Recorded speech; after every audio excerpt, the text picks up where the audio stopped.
திருச்சியில் தமிழ்நாடு நாடார் சங்கம் திருவள்ளூர் கிழக்கு மாவட்டம் சார்பில் முப்பெரும் விழா வெகு விமர்சையாக நடைபெற்றது. அதில் 10ஆம் வகுப்பு மற்றும் 12ஆம் வகுப்பில் தேர்வில் வெற்றி பெற்ற மாணவ மாணவியர்களுக்கு கல்வி ஊக்கத்தொகை வழங்கப்பட்டது.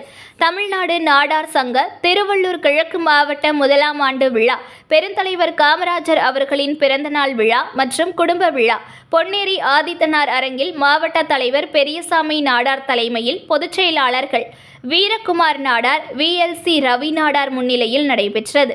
இதில் தமிழ்நாடு நாடார் சங்க தலைவர் முத்து ரமேஷ் நாடார் கலந்து கொண்டு சிறப்புரையாற்றினார்.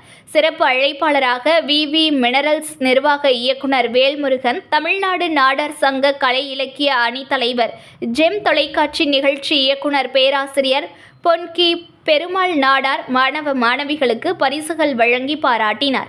விழாவில் தலைமை நிலைய செயலாளர் பொன்ராஜ் நாடார், சென்னை மண்டல தலைவர் செந்தில்ராஜ் நாடார், பொதுச் செயலாளர் ஸ்ரீராம் நாடார், மாவட்ட பொதுச் செயலாளர் பால்பாண்டி நாடார், பொருளாளர் மகாராஜா நாடார் உட்பட இளைஞரின் மகளிர் அணி பொன்னேரி தொகுதி மீஞ்சூர் ஒன்றியம் நிர்வாகிகள் பலர் கலந்து கொண்டனர்.